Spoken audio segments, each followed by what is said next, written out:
நமக்கு இக்கட்டான நேரங்களில், கஷ்டமான நேரங்களில் அம்மா என்ன அம்மாவை கூப்பிடுவோம்.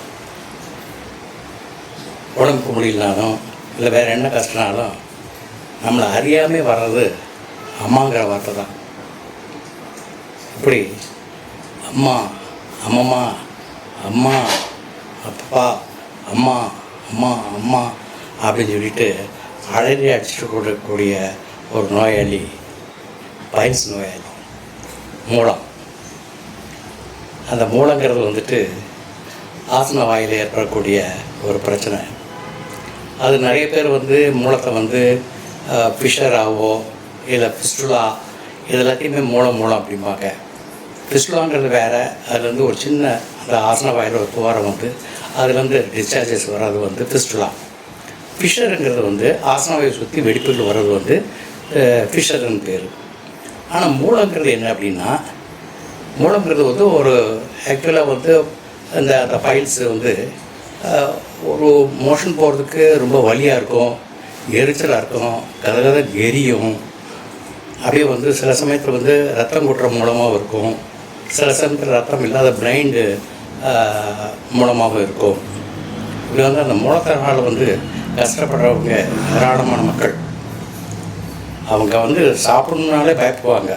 காரணம், மோஷன் போகணும் அப்படின்னா பயம். அந்த ஹெமராய்ட்ஸ் அப்படிங்கிறது ரத்தம் கொட்டுற மூலம். ரத்தம் இல்லாதது just we are saying as files.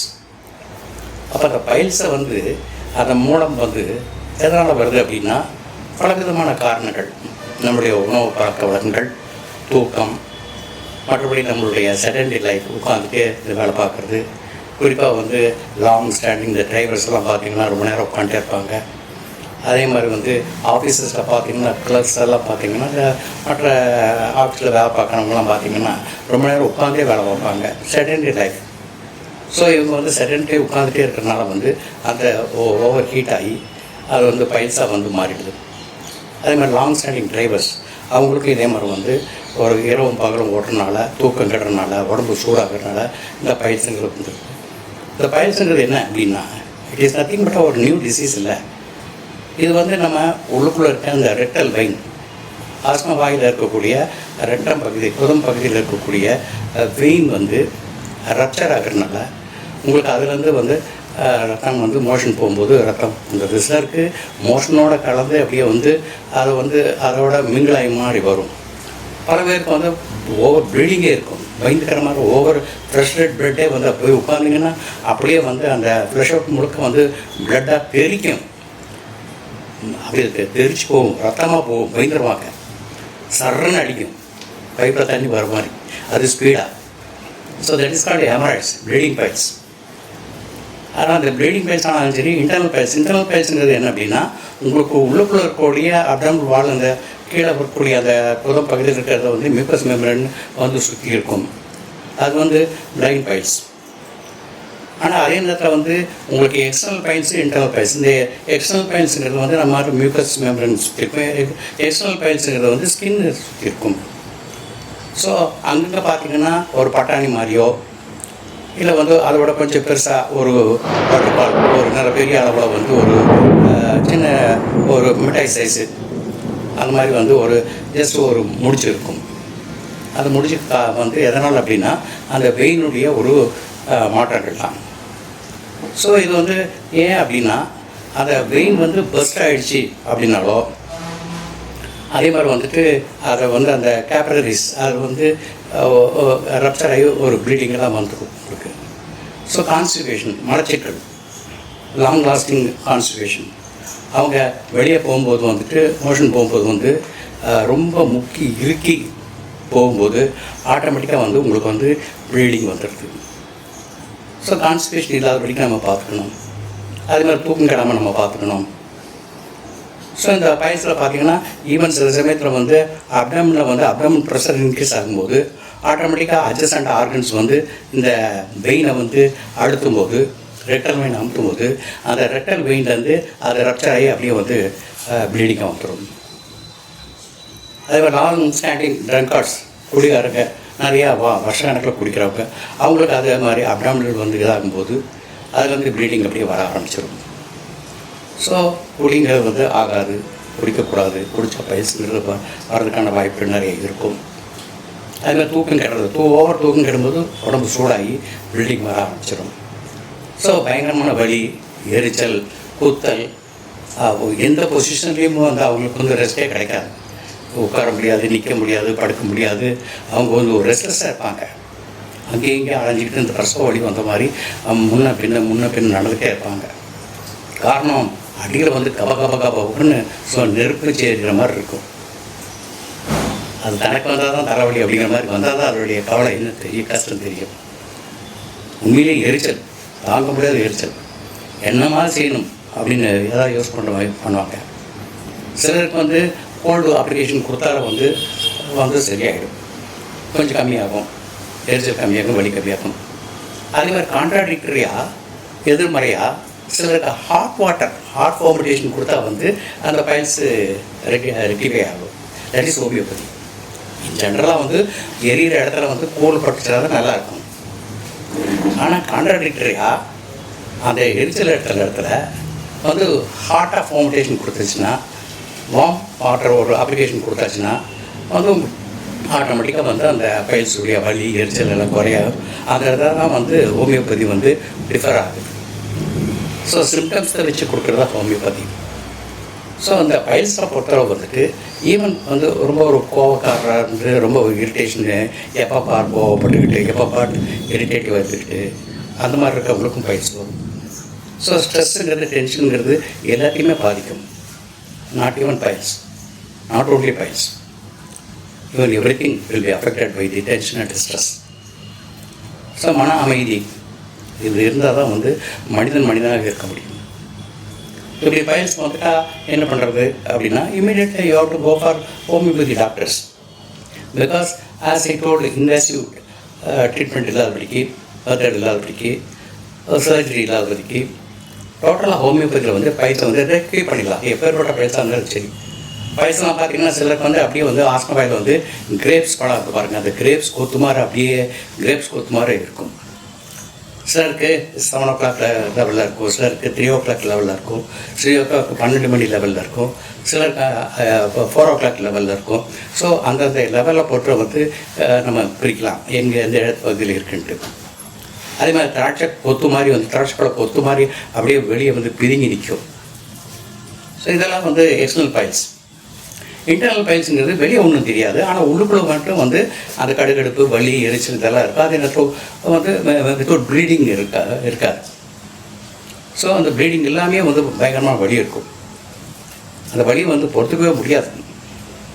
அதனால் சாப்பிட்றதுக்கே ரொம்ப சிரமப்படுவாங்க. அதனால் அந்த பைல்ஸில் இருக்கவங்க ஜஸ்ட்டு வந்து அடாப்ட் பண்ண வேண்டியது. அதே மாதிரி வயிறை வந்து எப்பவுமே சுத்தமாக வச்சுக்கணும், கான்ஸ்டிபேஷன் எல்லாம் பார்த்துக்கணும், நிறைய தண்ணி குடிக்கணும். எஸ்பெஷலி நைட்டு படுக்க போகும்போது 1 டம்ளர் ஹாட் வாட்டர் குடிச்சு படுக்கணும். அதே மாதிரி காலையில் எந்திரிச்சதுமே நல்லா 1 டம்ளர் 2 டம்ளர் ஹாட் வாட்டர் குடிக்கணும். இது குடித்தாக்க வந்து வயிறு நன்மை இறங்கி நல்லா ஃப்ரீ மோஷன் கிடச்சிடும். அதை ரொம்ப ஸ்ட்ரெயின் பண்ணி முக்கி கஷ்டப்பட்டு மணிக்கணக்கில் உட்காந்து சில டாய்லெட் போனவங்க அடுத்தவங்க போகணும், ஒரே டாய்லெட் இருக்கும். பார்த்திங்கன்னா வருவாங்கன்னு பார்த்தா அங்கே உள்ள அவருக்கும் வராது, இவர் வெளியவும் வரமாட்டார். வெளியே இருக்கவங்க வந்து ரெஸ்ட்லெஸ் ஆகி உள்ளே போகவும் முடியாது. ஸோ ஒரு கூட்டு குடும்பத்தில் வந்து ரொம்ப கஷ்டம். ஒரே ஒரு டாய்லெட் இருந்துச்சு அப்படின்னா, சின்ன வீடாக இருக்குது, ரொம்ப ஒரே ஒரு டாய்லெட் இருக்குது அப்படின்னா கஷ்டம். அதே மாதிரி லைன் வீடுகளாக இருக்குது, அங்கே பார்த்தீங்கன்னா ஒரு டாய்லெட் 2 டாய்லெட்டாக இருக்கும், ஆனால் வந்து 10 குடுத்தனம் இருக்கும். ஸோ உள்ளே போனவர் வெளியே வந்தால் தானே, ஆனால் உள்ளே போனவருக்கு வெளியே வந்தால் தானே, அவருக்கு மோஷன் சரியாக வந்தால் தானே அவர் வெளியே வருவார். அதனால் மணிக்கணக்கில் உள்ளே உட்காந்துருப்பார். எப்போ தட்டுவாங்க, எப்பா என்னப்பா இவ்வளோ தூங்குறியா, ஏன்னா அவருக்கு மோஷன் வரல, கான்ஸ்டிபேஷன். அதே நேரத்தில் வந்து ப்ளீடிங்காக போயிட்டுருக்கு, வலி, அசைய முடியாத வலி, நகர முடியாத வலி, வலியில் துன்பப்படுறாரு, துயரப்படுறாரு. எப்படி அப்படி வெளியே வர்றது? அதனால் இதெல்லாம் சிரமம், ப்ராக்டிக்கலாக ரொம்ப சிரமமான ஒரு பிரச்சனை. இதுக்கு வந்து நான் சொல்கிறது என்னென்னா, எங்கிட்ட வர நோயாளிகள் வந்ததுமே கேட்பேன், இந்த மாதிரி சார் வலிக்குதும்பாங்க, பைல்ஸும்பாங்க, எரிச்சல்பாங்க, குத்தலும்பாங்க, ரத்தம் போதும்பாங்க. அவங்கள்ட்ட நான் கேட்குற ஒரே கேள்வி, முட்டை சாப்பிட்டீங்களா, சிக்கன் சாப்பிட்டீங்களா, அவரைக்காய் சாப்பிட்டீங்களா, பச்சரிசி சாப்பிட்டீங்களா, அசந்துருவாங்க. ஏன்னா 2 நாள் பச்சரிசி தான் சாப்பிட்ருப்பாரு டூர் போன இடத்துல, 2 நாள் வந்து அவரைக்காய் தான் சாப்பிட்ருப்பாரு. காலையில் வச்சு அவரைக்காய், மதியம் வச்சு அவரைக்காய், ராத்திரி வச்சு அவரைக்காய், ஃப்ரிட்ஜில் வச்சு சாப்பிட்ருப்பாரு. அவரைக்காய்ங்கிறது கோழியை விட ரொம்ப சூடு. ஆக்சுவலி சிக்கன் ரொம்ப சூடு, அதை விட சூடு இந்த அவரைக்காய், பச்சரிசி அதே மாதிரி. தென் முட்டை. ஸோ பயிர்ஸ் இருக்கவங்க அவரைக்காய், பச்சரிசி, கோழி, முட்டை இதெல்லாம் கேட்டுங்க. அவரைக்காய், பச்சரிசி, கோழி, முட்டை இதனாலையும் அவாய்ட் பண்ணிக்க. இதை அவாய்ட் பண்ணிங்கனால உங்களுக்கு ஆட்டோமேட்டிக்காக அந்த பயிர்ஸுடைய கஷ்டம் வந்து இருந்தாலும் அந்த வெளியெல்லாம் வராது. அதே மாதிரி நான் சொன்ன மாதிரி தண்ணி நிறைய குடிங்க. ஈஸியாக டைஜஸ்ட் பண்ணக்கூடிய ஆரோக்கியமாக சாப்பிடுங்க. இதெல்லாம் உங்களுக்கு ரொம்ப ஹெல்ப்ஃபுல்லாக இருக்கும். அதே மாதிரி ஜென்ரலாக வந்து நிறைய அந்த வெள்ளை பூசணிக்காய், பாவக்காய், மேரக்காய், சுரக்காய், புடலங்காய், பீர்க்கங்காய், கீரைகள் இந்த மாதிரி ஐட்டம் நிறைய சாப்பிடுங்க. அது மட்டும் இங்கிலீஷ் காய்கறி, கேரட்டு, பீன்ஸு, டர்னிப்ஸு, நூக்கோல், கேபேஜ் இதெல்லாம் சாப்பிடக்கூடாதுன்னு சொல்லலை. ஆனால் அவரைக்காய் மட்டும் சாப்பிடாதீங்க. வீச்சில் வந்து அவரைக்காய், அரிசியில் வந்து பச்சரிசி, இதில் வந்து கோழி, முட்டையும், சிக்கனும் வந்து முட்டையும் இதை அவாய்ட் பண்ணிடுங்க. ஸோ பார்த்திங்கன்னா ஒவ்வொரு நோயாளி கொடுக்குற குறிகள் பார்த்திங்கன்னா பயிர்ஸ் தான் வலி தான் இருக்கும். ஆனால் வந்து அவங்க ஈவன் சில சமயத்தில் வந்து ப்ரெக்னன்சி லேடி பார்த்திங்கன்னா இன்ட்ரா அப்டமினல் ப்ரெஷர், அந்த குழந்தை வயிறில் இருக்கும்போது வயிற்றில் இருக்க ப்ரெஷர் அதிகமாகும்போது இன்ட்ரா அப்டமினல் ப்ரெஷர், அந்த இன்ட்ரா அப்டமினல் ப்ரெஷர் அதிகமாகும்போது ஆட்டோமேட்டிக்காக வந்து பயிர்ஸ் வந்துடும். So lot of pregnancy ladies பார்த்திங்கன்னா பயிர்ஸ் ப்ராப்ளத்தோடு இருப்பாங்க. காரணம் வந்து வயிறு வந்து அந்த ஓவர் வெயிட்னால் வந்து it will go and hit the rectal vein. அந்த ரெக்டல் வெயினில் வரும்போது அந்த வலிய ரத்தம் வர ஆரம்பிச்சிடும், பயிர்ஸ் வரும். அது மாதிரி அவங்களுக்கு கான்ஸ்டிபேஷனும் இருக்கும். அதனால் சாப்பிடக்கூடியவங்க, உணவு சாப்பிடக்கூடியவங்க நீங்கள் எப்போவுமே ஓவர் ஈட்டிங், ஓவர் ஃபுட்டு, அதிகமான சாப்பாடு சாப்பிட வேண்டாம். எப்பவுமே அளவாக சாப்பிடுங்க. வயிறு வந்து ஓவர் ஃபில் பண்ண வேண்டாம். அமிர்தமே ஆனாலும் அளவுக்கு மேலும் நஞ்சு. அதனால் அளவாக சாப்பிடுங்க, கொஞ்சம் கொஞ்சமாக சாப்பிடுங்க, ஏழையில சாப்பிடுங்க, விட்டு சாப்பிடுங்க. ஏற்றமாக கிடச்சிது அப்படிங்கிறது அப்படியே போட்டு சும்மா கழுத்து வரைக்கும் சாப்பிட்டுட்டு அசைய முடியாமல், ஆட முடியாமல் அப்படியே வந்து அப்படியே வந்து படுத்தோம்னா நீங்கள் பேஷண்ட்டாக கஷ்டப்பட முடியும். எப்போவுமே என்ன உணவாக இருந்தாலும் சரி, என்ன அதை கிடைக்க முடியாத ஒரு தேவலோக அமிர்தமானாலும் சரி, எப்போவுமே பசி பாதி இருக்கும்போதே எந்திரிச்சிருங்க. பசி இருக்கும்போதே எந்திரிச்சிருங்க. வயிறு முழுக்க முட்டை சாப்பிடணும்னு நம்ம நினைக்க வேண்டாம். அதை பக்கத்து வேலையை பார்த்து சாப்பிடாதீங்க. உங்களுக்கு என்ன தேவையோ அதை மட்டும் போட்டு சாப்பிடுங்க. ஸோ பயிற்சிங்கிறது ரொம்ப மரண வேதனை, கஷ்டம், எரிச்சல், வலி, குத்தல், ரத்தப்போக்கு, இப்படி வந்து நிறைய ப்ராப்ளம் வரும். ஸோ இதுக்கெல்லாம் வந்து நீங்கள் செய்ய வேண்டியது நான் சொன்ன மாதிரி வந்து அந்த மற்ற எல்லா ஆஸ்பெக்டு, எல்லா ஒழுக்கத்தையும் அப்படி நீங்கள் கடைபிடிச்சிட்டு வந்தீங்க அப்படின்னா பயிற்சியில் வந்து நீங்கள் வந்து விடுபடலாம். அது இப்போ கோடைக்காலம், இது ஹீட்டு பயங்கரம். அது இப்போ வந்து ஹீட் ஸ்ட்ரோக் வருதுங்கிறான், சன் ஸ்ட்ரோக் வருதுங்கிறான், டெம்பரேச்சர் ரொம்ப ஓவராக போகுதுங்கிறான். கேட்கும்போது ஆங்காங்கே பல பேர் வந்து அந்த ஹீட் ஸ்ட்ரோக்கில் வந்து இறந்து போகிறதாவே சொல்கிறாங்க. அதனால் எஸ்பெஷலி இங்கே நான் கொடுக்குற காஷன் வந்து அஸ் அ டாக்டராக ரொம்ப வெயிலில் போகாதீங்க, வெயிலில் அலையாதீங்க. குறிப்பாக வந்து ஒரு 50 வயசு மேலே ஆனவங்க வந்து வெயில் அதிகமாக சுற்றுறது, ப்ரெஷர் இருக்கவங்க வெயிலில் சுற்றுறது, டயபிட்டிஸ் இருக்கவங்க வெயிலில் சுற்றுறது, இதெல்லாம் அவாய்ட் பண்ணுங்க. Maximum cut short your external போகக்கூடிய வேலைகளால் கட் பண்ணிக்கிங்க. ஒன்று ஏர்லி மார்னிங் போயிட்டு வாங்க, இல்லை ஏர்லி ஈவினிங், லேட் ஈவினிங் போங்க. இடையில வெயிலில் வந்து உச்ச வெயில்னு சொல்லுவாங்க. அந்த 12 மணி, 1 மணி, 2 மணிக்கெல்லாம் வந்து வெயில் அடையாதுங்க. அதே மாதிரி தயவுசெய்து வந்து நைட்டு சாப்பிட்டுட்டு ஒரு 1/4 மணி நேரம் நடங்க. அதே மாதிரி காலையில் எழுந்திரிச்சா எப்படி வந்து ஒரு அரை மணி நேரம், 3/4 மணி நேரம் டெஃபினெட்லி இவங்க தேவை வாக்கிங். இதெல்லாம் கடைப்பிடிச்சிங்கன்னா அந்த பைல்ஸ் வேதனையிலேருந்து நீங்கள் விடுபடலாம். பைல்ஸ்லேருந்து நீங்கள் குணமாக்கலாம். பைல்ஸில் ரத்தம் வருது தடுக்கலாம். பைல்ஸில் வலி, குத்தல், எரிச்சல் எது இல்லாமல் பார்த்துக்கலாம். ஸோ எந்த கண்டிஷன் வந்தாலும் there is lot of homeopathy medicines in homeopathy.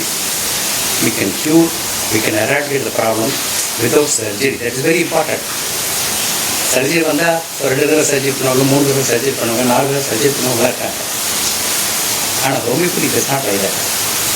Homeopathy is totally avoiding surgery. If homeopathy is through surgery, we will eradicate your problem totally. You will be recovered from the piles and the hemorrhoids. சத்தங்கத்தை எல்லாத்தையும் நிறுத்திடலாம்.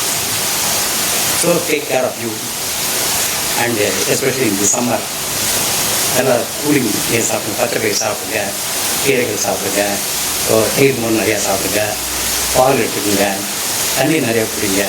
ஒரு நாளைக்கு காலையிலேருந்து ராத்திரி தூங்கி போகிற வரைக்கும் ஒரு 3 லிட்டர் தண்ணி. காலையில் எழுந்திரிச்சதோ அப்புறம் 6 மணி 7 மணி, சரி 8 மணிக்கு தான் எழுந்திரிப்பேன். 8 மணி எழுந்திரிச்சிட்டு 12 1 மணி வரைக்கும் 1 லிட்டர், 1 மணிலேருந்து சாயந்தரம் 6 மணி வரைக்கும் 1 லிட்டர், 6 மணிலேருந்து நைட்டு படுக்க 9 மணி வரைக்கும் 1 லிட்டர், இப்படி 3 லிட்டர் குடிங்க. நான் 2 மாதிரி காலையில் எழுந்திரிச்சு 1 டம்ளர் 1 டம்ளர் ஹாட் வாட்டர், அதே மாதிரி நைட் படுக்கும்போது 1 டம்ளர் 2 டம்ளர் ஹாட் வாட்டர் இதை எடுங்க. வயசுலேருந்து முழுமையாக நீங்கள் நிவாரணம் பெறலாம். If at all there is any files, just you go and approach a homeopathy doctor. He can able to eradicate your problem. He can able to cure your problem in total. Thank you. Bye bye. See you. நன்றி.